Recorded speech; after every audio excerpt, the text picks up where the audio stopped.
با سلام و نگاهی از سر مهر و دوستی، در برنامه‌ای که گذشت از خصیصه ایرانی و ایرانیت گفتیم و در نگاهی دیگر بحث ایرانیت را پی می‌گیریم.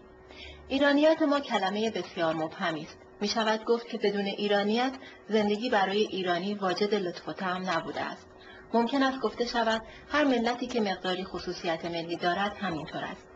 این ایرانیت مخلوط عجیبی است از دین و معتقدات ملی و آداب و عادات و نحوه اندیشیدن و ویژگی‌های منبعث از طبیعت و اقلیم و جغرافیا و عوارض ناشی از حوادث و مصائب. این خصیصه کسی نمیگوید که سراپا محسنات است. خود ایرانی هم این را نمیگوید. حتی گاهی پیش می‌آید که آن را مسخره می‌کند. آمیخته است از مقداری حسن و عیب با هم و آمیخته است از مجموع رسوب جریان قرون. در سرزمینی پر از حوادث که تجربه‌ها و درس‌ها را مقداری به صورت خصلت و طبیعت درآورده است و چون یادگارهایی است از دوران‌های خوش و ناخوش زندگی ناچار از اجزای متفاوت ترکیب گرفته است. و این خود بعضی از واکنش‌های ایرانی را پیش‌بینی ناپذیر کرده است. فی‌المثل در برابر ترک‌های عثمانی که بزرگترین امپراتوری اسلامی هستند می ایستد، ولی چون صفویه به دوره انحطاط می رسد به چند هزار قندهاری راه می دهد که تا قلب اصفهان پیش آیند. ولی چند سال بعد همان سپاهیان شکست خورده تحقیر شده به سرکردگی نادرقلی تا دهلی می تازند و همه هجوم آورندگان را به عقب می رانند. این ایرانی یک بار سنگین فرهنگ بر پشت دارد که به آسانی نمیتواند خود را از آن جدا کند. این فرهنگ تنها کتاب‌ها، بناها و ظرف‌هایی که از زیر خاک بیرون می‌آیند و قالی‌ها و نوای موسیقی نیست، بلکه فرهنگ بسیار غنی عامه نیز هست که عبارت باشد از قصه‌ها، ترانه‌ها و آداب و رسوم و مثل‌ها تا برسد به نوع تفکر و شیوه زندگی. زمانی که سعد وقاص اسلام را به ایران آورد به صورتی نبود که امروز هست.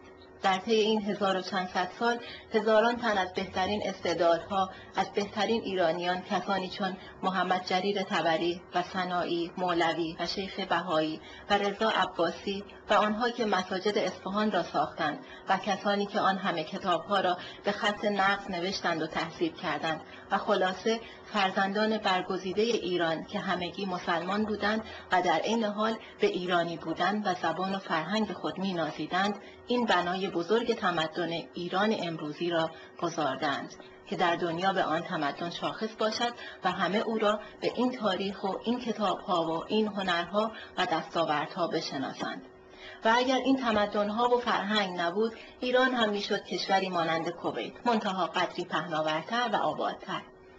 همین شاخصیت فرهنگی بوده است که مانع شده است تا ایران در قلمرو بزرگ خلافت بنی امیه و بنی عباس و بعد عثمانی‌ها مستهلک نگردد و همین شاخصیت کمک کرد تا ایران دوران پرتلاطم قرن 19 را که قرن گسترش استعمار بود پشت سر بگذارد و یک سرزمین مستعمره نشود، در حالی که کشورهای مشابه او به استعمار درآمدند.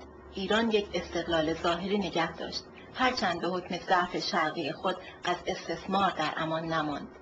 اگر روزی مطالعه عمیق برای کشف علل صورت گیرد، خواهند دید که فرهنگ و تمدن ایران در این میان خالی از نقش نبوده است. ایران که با کشورهای دیگر اسلامی به کلی متفاوت است، میتواند با آنها همراهی و دوستی داشته باشد، ولی نمیتواند شبیه به آنها بشود. با آنان دین مشترک و میراث آیینی مشترک دارد، اما در کنار آن یک تمدن ایرانی هم دارد که هویت و سیمای خاص به او میبخشد. هر مذهب بزرگ دینی است به اضافه تمدن. نمیتوان آن دین را گرفت و آن تمدن را نادیده انگاشت. مسیحیت ابتدا یک دین ساده بود و اکنون میراث فرهنگی آن حیرت آور است. کلیساها، نقش‌ها، مجسمه‌ها و کتابخانه‌ها و موسیقی و غیره. این فرهنگ پیوند خورده است به فرهنگ یونان و روم که مربوط به دوران ارباب انواع است. در باب مذهب و تمدن ایرانی در نگاهی دیگر بیشتر خواهید شنید. امید که نگاه ما مورد توجه و عنایت شما قرار گرفته باشد. نظرات خود را می توانید در آدرس ایمیل irnegah@gmx.be منعکس نمایید.